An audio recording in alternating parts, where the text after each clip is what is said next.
Hi, hello, வணக்கம் and welcome to my YouTube channel. This is the uncreative.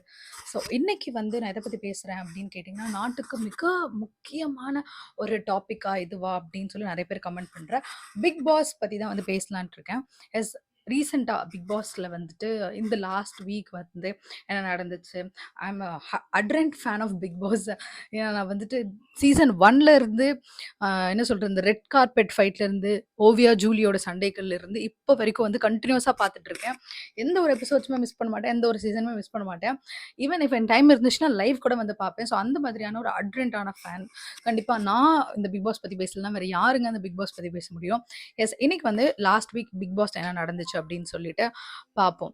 So actually இந்த season start ஆனதுலேருந்தே வந்துட்டு நிறைய இந்த season தான் இருக்கிறதுல பிக் பாஸையே அதிகமாக கோவப்பட வச்சவங்க நினைக்கிறேன். இதுக்கு முன்னாடி பிக் பாஸ் வந்து இந்த அளவுக்கு வந்து இறங்கி வந்து யாரையுமே திட்டினதே இல்லை. பட் விஜே பாரு அண்ட் கம்ருதீன் வந்து அதிகமாக திட்டு வாங்கிட்டாங்க, அதிகமாக திட்டிட்டாங்க எல்லாரையுமே. இந்த ரெட்ரோ வர்சஸ் மாடர்ன் சினிமா டாஸ்க்லாம் வந்துட்டு எதுக்குடா நீங்க பண்ணிருக்கீங்கன்ற அளவுக்கு இறங்கி கேட்டாரு பிக் பாஸ் வந்துட்டு.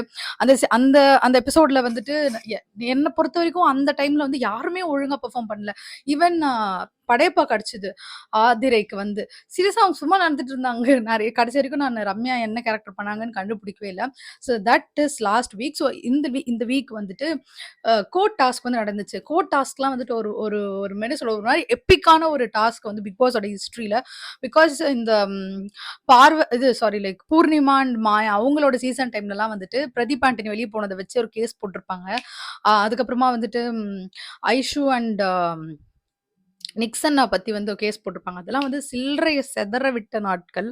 அந்த அளவுக்கு இன்ட்ரெஸ்டடா வந்து நான் பார்த்துருக்கேன். பட் அந்த டாஸ்கே வந்துட்டு ஒண்ணும் இல்லாத டாஸ்கா விளையாடிட்டு இருந்தாங்க இந்த டைம் வந்து. இதுல என்ன ஒரு கொடுறனா, இன்னைக்கு வந்து நேத்து எபிசோட் நான் பார்த்தேன். சரி, ஓகே, கன்ஃபியூஸ் ஆகிறேன். ஓகே, ஃபர்ஸ்ட் நம்ம டாஸ்க் பத்தி பேசுவோம். இதுல வந்து ஒழுங்கான ஒரு ஃபன்னா பண்ணிட்டு இருக்காங்க. இவங்களுக்கு என்ன பிரச்சனைனா, ஃபன்னான டாஸ்க்லாம் பிக் பாஸ் உள்ள இது ஃபன் டாஸ்க்மா, இது எதுக்குமா சண்டை போடுறீங்க? இது ஒரு சீரியஸான டாஸ்க். இதுல வந்து ஃபன்னா வந்து கேஸ் போட்டு விளையாடிட்டு இருக்காங்க. ஸோ ஒரு சீரியஸ்னஸ்ஸே இல்லை. ஆக்சுவலி இதுலலாம் பயங்கர சண்டையா வரும். ரொம்ப நாளா பேசாம இருக்கிறது சில இதெல்லாம் வந்து பேசுவாங்க. ஃபார் எக்ஸாம்பிள் 6th சீசன்லலாம் கூட என்ன சொல்றது, அந்த விக்ரமன் அந்த சீசன் இருக்குல்ல, அந்த சீசன்லாம் கூட வந்துட்டு செம்மையா இருக்கும் இந்த கோட் டாஸ்க் வந்துட்டு. பட் இந்த சீசன்ல வந்து இந்த டாஸ்க் நல்லாவே இல்லை. ஆக்சுவலி ரொம்ப போரிங்கா இருந்துச்சு. அதுக்கு கான்ட்ரிபியூட் பண்ற மாதிரி வந்துட்டு சில பேர்ல இந்த காமெடி கேஸ்லாம் வந்து போட்டிருந்தாங்க. ஃபார் எக்ஸாம்பிள் வந்து சுபிக்ஷா பாடுறது வந்து வெறுப்பா இருக்கு, அந்த மாதிரி காமெடி கேசஸ்லாம் போட்டிருந்தாங்க. இன்னும் சீரியஸான நிறைய இஷ்யூஸ் இருந்துச்சு, அதை பத்தி அட்ரஸ் பண்ணியிருந்திருக்கலாம். Main culprit of this show, இந்த ஷோல வந்து விஜே பாரு தான் சொல்வேன். She is a spoiler. She is also என்ன சொல்றது, அவங்க சண்டை வருது, அவங்க தான் வந்து driving force of the Bigg பாஸ்ன்னு ஃபர்ஸ்ட் ஸ்டார்டிங்ல இருந்துச்சு. பட் போக போக ஓவராலா எப்பயே பாரோ சண்டை, எப்ப பாரோ சண்டை போட்டு ரொம்ப போர் அடிச்சிட்டாங்க. பட் இப்போ வந்து சண்டையில இருந்து இறங்கி வந்து ரொமான்ஸ்ல வந்து இறங்கிட்டாங்க பாரு. இப்போ அதிகமா சண்டை போடுறது இல்ல. பட் இன்ஸ்டெட் ஆஃப் சண்டை இப்ப வந்து கமருதி கிட்ட பேசுறது, அவரை வந்து தனியா எப்பெல்லாம் மைக்க கழட்ட வைக்கலாம், மைக்க கழட்டி பேசுன்னு சொல்லி அவரை வந்து டார்ச்சர் பண்றது. இதே மாதிரி ஒரு விஷயம் லைக் இன்னைக்கு நேத்து எபிசோட்ல வந்துட்டு ஒரு விஷயம் நடந்துச்சு. அந்த ஆக்டிவிட்டி ஏரியாவுக்கு அந்த டோர் சாத்துற ஒரு சின்ன கேப்ல வந்துட்டு 2 பேருக்கும் இப்பதான் 12th ஸ்டாண்டர்ட் படிக்கிறோம்னு நினைப்பு போல இருக்கு. இந்த டீச்சர்ஸ் அவங்க பார்க்கும்போது அப்படி பண்ணலாம், அப்படி மாதிரி பண்ணலான்ற மாதிரி அந்த இதுல போய் பண்ணிட்டு இருக்காங்க. அப்புறம் அழுகுறாங்க கூட, லைக் என்ன பத்தி எல்லாரும் என்ன நினைப்பாங்க, என்னோட பேரண்ட்ஸ்ல வெளியே பார்த்துட்டு இருப்பாங்க. Is it so? பேரண்ட்ஸ் பார்த்துட்டு இருக்காங்கன்னு தெரிஞ்சுமா நம்ம ஒருத்தவங்களை வந்து இப்படி கூட்டு போய் பேசுவோம்? அதுக்கப்புறமா வந்து விக்ரம் வெறுப்பேத்துறதுக்கு தான் நான் இப்படி பண்ணணும்னு சொல்லி ஒரு கட்டி பிடிப்போம். அதுக்கப்புறமா வந்து மைக்கு கழட்டிட்டு பேசுவோம்.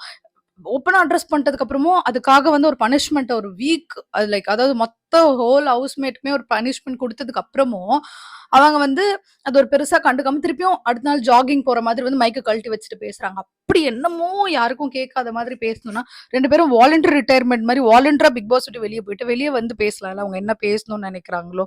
ஐ don't understand Parvathi's mindset. யார் என்ன வேணா பேசினா கண்டுக்க மாட்டேன், யார் என்ன வேணான்னு சொல்லலாம், அதை பத்தி நான் பெருசா எடுத்துக்க மாட்டேன். ஃபார் எக்ஸாம்பிள் லைக் எடுத்துக்க மாட்டேன் மீன்ஸ் கண்டிப்பா சண்டை போடுவாங்க. பட் நான் எதுவுமே பொருட்படுத்த மாட்டேன். நான் பண்றதான் பண்ணுவேன். நீ என்ன வேணா காய்ச்சி மூச்சுன்னு கத்து, உன் தொண்டை தண்ணி வத்த கத்து, அதை பத்தி எனக்கு பிரச்சனையே இல்லை. நான் பண்றதா நான் பண்ணுவேன் அப்படின்னு பண்ணிட்டு இருக்காங்க.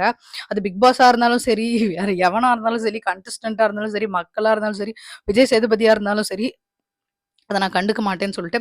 அண்ட் திஸ் வீக் இந்த வீக்கெண்ட் எபிசோட்ஸ்ல கண்டிப்பா விஜய் சேதுபதி வந்து பாரு அதிகமா ரோஸ்ட் பண்றது இல்லையோ அப்படின்னு ஒரு சின்ன மன வருத்தம் இருக்கு. அவர் இன்னும் கூட அதிகமா கேட்கலாம் அவள. ஆ சி சி ஃபார் எக்ஸாம்பிள் இப்ப மைக் கழட்டி வச்சுட்டு பேசுறது இட்ஸ் அ பிக்கெஸ்ட் ஒரு one of the rule breaking இல்லையா? ஸோ அத வந்து கண்டிப்பா அட்ரஸ் பண்ணணும். அப்படி என்னதான் நீங்க பேசுறீங்க? Of course like that is an adult thing. But camera இருக்குன்னு தெரிஞ்சதுக்கு அப்புறமா அவங்க அத பண்றாங்க. அந்த ரூல் பிரேக் பண்ணி பண்றாங்கன்னும் போது we have like Vijay Sethupathi has all the rights to address that thing. அவர் அடிக்கடி சொல்ற சின்ன பசங்க பாக்குறாங்க, எல்லாரும் பாக்குறாங்க.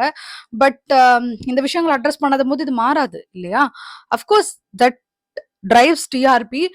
அதே டைம்ல இது வந்துட்டு it's also pulling down the show's reputation.